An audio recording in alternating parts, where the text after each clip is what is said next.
रब इश्रह ली सदरी वयस्सिर ली अमरी वहलुल उक़दतम मिन लिसानी यफ़क़हू क़ौली। अऊज़ु बिल्लाहि मिनश शैतानिर रजीम। बिस्मिल्लाहिर रहमानिर रहीम।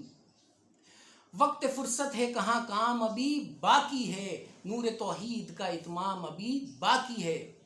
अस्सलामु अलैकुम दोस्तों, कुरान करीम अपनी बात नहायत वाज़े और मौसर अंदाज में इस तरह बयान करता है कि हर शख्स अपनी फ़हम व दानिश और ज़र्फ़ के मुताबिक इससे सिरात मुस्तकीम का शऊर हासिल कर सकता है। अल्हम्दुलिल्लाह, कुरान मजीद नहायत मौसर अंदाज में शिरकिया अकायद पर तनकीद करता है और हक़ बयान करता है। अल्लाह ताला से दुआ है कि हमें हक़ को तस्लीम करने और जिन अकायद पर कुरान करीम ने तनकीद की उन अकायद से ख़ुद को दूर रखने की तौफ़ीक अता फ़रमाए। आमीन या रब्बल आलमीन। मेरे भाइयों, मेरे दोस्तों, तमाम अंबिया की दावत की बुनियाद अल्लाह सुब्हानहू व तआला वहदहू ला शरीक की खालिस इबादत है। रसूलुल्लाह सल्लल्लाहु अलैहि वसल्लम की दावत भी यही है। जैसा कि हम जानते हैं कि मुशरिकीन मक्का अल्लाह के साथ और भी कई बातिल माबूदों की इबादत करते थे। बुतों को अपना वली यानी दोस्त, मददगार और मुश्किल कुशा तस्वुर करते, उनसे दुआएं करते थे।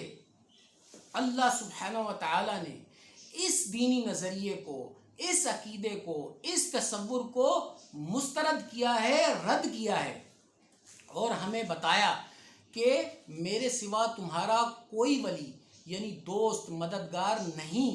नफ़ा और नुकसान पर सिर्फ मेरा इख्तियार है, मुझसे ही दुआ करो। मुशरिकीन भी अल्लाह ताला की ज़ात का इकरार करते थे, उसे खालिक व मालिक, रोज़ी देने वाला और मौत व हयात का मालिक करार देते थे। तमाम कामों की तदबीर करने वाला मानते थे।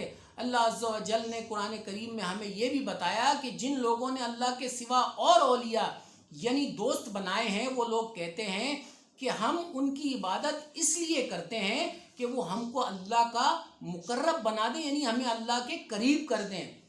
सूरह नंबर 10 की आयत नंबर 18 का तर्जुमा कुछ यूँ है, और ये लोग अल्लाह के सिवा ऐसी चीज़ों की परस्तिश करते हैं जो ना उनका कुछ बिगाड़ ही सकती हैं और ना कुछ भला ही कर सकती हैं, और कहते हैं कि ये अल्लाह के पास हमारी सिफारिश करने वाले हैं।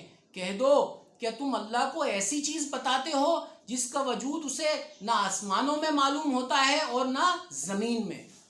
वो पाक है और उसकी शान इनके शिर्क करने से बहुत बुलंद है।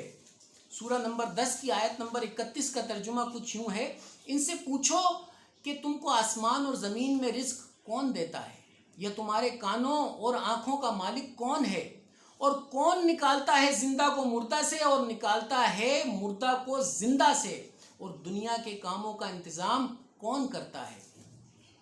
तो अब कहेंगे कि अल्लाह, तो कहो कि फिर तुम अल्लाह से क्यों नहीं डरते? दोस्तों, ये बात बिल्कुल वाज़े है कि तौहीद रबूबियत पर मुशरिकीन अरब भी ईमान रखते थे। मैं आपके सामने एक और आयत पेश करता हूँ, सूरह नंबर 31 की आयत नंबर 25। और अगर तुम उनसे पूछो कि आसमानों और ज़मीन को किसने पैदा किया, तो बोल उठेंगे कि अल्लाह ने। कह दो कि कुलिल हम्दुलिल्लाह, अल्लाह का शुक्र है, लेकिन इनमें अक्सर समझ नहीं रखते। मेरे दोस्तों, मेरे भाइयों, अल्लाह के यहाँ वो दीन, वो इताअत कबूल है जो खालिस हो। अब मैं आपको सूरह नंबर 39 की आयत नंबर 1, 2 और 3 का तर्जुमा सुनाता हूँ, जिससे वाज़े हो जाएगा कि मुशरिकीन का शिर्क आखिर क्या था। सूरह नंबर 39 आयत नंबर 1, इस किताब का उतारा जाना खुदाए गालिब और हिकमत वाले की तरफ से है। सूरह नंबर 39 आयत नंबर 2, ए पैगंबर, हमने ये किताब तुम्हारी तरफ सच्चाई के साथ नाजिल की है, तो अल्लाह की इबादत करो, यानी उसकी इबादत को शिर्क से खालिस करके। सूरह नंबर 39 आयत नंबर 3, ज़रा तवज्जो दीजिएगा। देखो, खालिस इबादत अल्लाह ही के लिए ज़ेबा है, और जिन लोगों ने उसके सिवा और औलिया यानी दोस्त बनाए हैं, वो कहते हैं कि हम उनको इसलिए पूजते हैं कि हमको अल्लाह का मुकर्रब बना दें, यानी अल्लाह के करीब कर दें। तो जिन बातों में ये इख्तिलाफ करते हैं, अल्लाह इनमें इनका फ़ैसला कर देगा।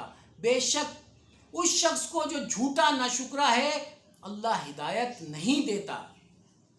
آپ نے سنا کہ انہوں نے واضح طور پر تسلیم کیا کہ وہ اللہ تعالیٰ کے ساتھ اور معبودوں کی بھی پرستش کرتے ہیں، لیکن سوال یہ پیدا ہوتا ہے کہ ان کی عبادت کیا تھی؟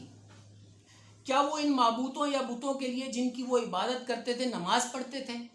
جواب ہے یقیناً نہیں۔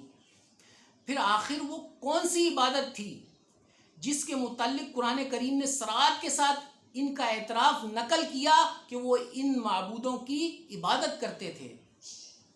کیا آپ نے اس آیت پر غور کیا کہ یہ عرب کے مشرکین کسی خصوصیت کی وجہ سے ان کی عبادت نہیں کرتے تھے، بلکہ ان کا مقصد صرف یہ تھا کہ وہ انہیں اللہ تعالیٰ کے قریب کر دیں۔ اب دیکھنا یہ ہے کہ دور جاہلیت کے یہ مشرک ان باطل معبودوں کے ساتھ ایسا کون سا سلوک کرتے تھے جسے قرآن کریم نے عبادت قرار دیا اور اس پر اعتراض کیا۔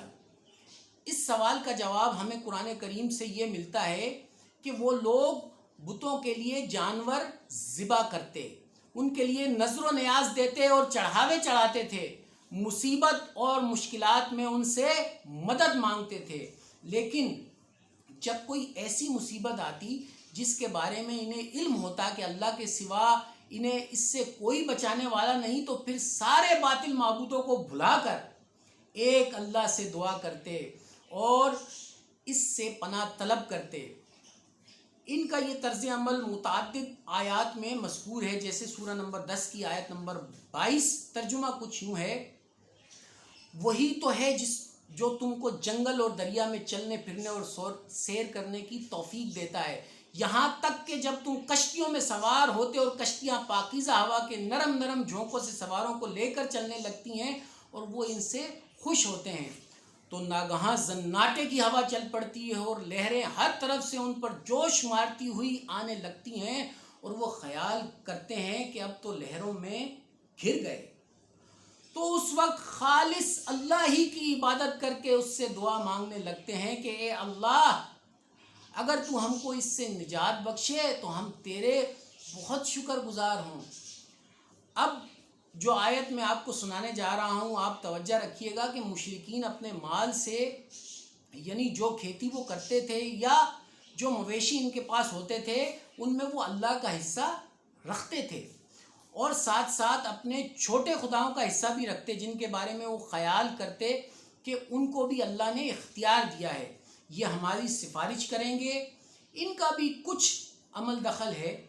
شرک اسی کو کہتے ہیں، بڑے خدا کو مان کر چھوٹے خداؤں کو اس میں شریک کرنا۔ وہ لوگ اللہ کا انکار نہیں کرتے تھے، بلکہ اگر آپ غور کریں تو دور حاضر میں بھی دنیا کی بہت بڑی تعداد اللہ کو مانتی ہے، الگ الگ ناموں سے پکارتی ہے اور توحید کا دعویٰ کرتی ہے، لیکن اللہ عز و جل کو خالص اطاعت، خالص دین، خالص توحید مطلوب ہے۔ مشرکین اللہ کا حصہ رکھتے تھے، لیکن جب کوئی تنگی آ جاتی تو وہ اللہ کے حصے میں سے کچھ نکال لیتے، لیکن اپنے بتوں کے حصے میں سے نہیں نکالتے۔ کہنے کا مقصد یہ کہ جو بتوں کا حصہ ہے وہ تو اللہ کی طرف نہیں جا سکتا، لیکن اللہ کا حصہ ان کے شریکوں کی طرف جا سکتا ہے۔ اللہ سبحانہ و تعالیٰ نے اس پر فرمایا، کیا ہی برا حکم لگاتے ہیں، یعنی یہ کیسا برا انصاف کرتے ہیں۔ سورہ نمبر 6 کی آیت نمبر 136 کا ترجمہ کچھ یوں ہے: اور یہ لوگ اللہ ہی کی پیدا کی ہوئی چیزوں یعنی کھیتی اور چوپایوں میں اللہ کا بھی ایک حصہ مقرر کرتے ہیں اور اپنے خیال یعنی خیال باطل سے کہتے ہیں کہ یہ حصہ تو اللہ کا اور یہ ہمارے شریکوں یعنی بتوں کا۔ تو جو حصہ ان کے شریکوں کا ہوتا ہے وہ تو اللہ کی طرف نہیں جا سکتا، اور جو حصہ اللہ کا ہوتا ہے وہ ان کے شریکوں کی طرف جا سکتا ہے۔ یہ کیسا برا انصاف ہے۔ میرے بھائیوں، میرے دوستوں، ہر ایک مسلمان کے لیے ضروری ہے کہ ان باتوں کا علم حاصل کرے جو توحید کے منافی ہیں، تاکہ کہیں وہ غیر شعوری طور پر اس گمراہی میں نہ گر پڑے۔ اس کے لیے ضروری ہے کہ ہم آپ صلی اللہ علیہ وسلم کے حکم کو پورا کریں اور آئیں مل کر قرآن کے پیغام کو لوگوں تک پہنچانے کی کوشش کریں۔ آخر میں سورہ نمبر 6 کی آیت نمبر 162، قل ان صلاتی و نسکی و ماہیائی و مماتی للہ رب العالمین، کہہ دو کہ میری نماز اور میری عبادت اور میرا جینا اور میرا مرنا سب خدائے رب العالمین ہی کے لیے ہے۔ اللہ حافظ۔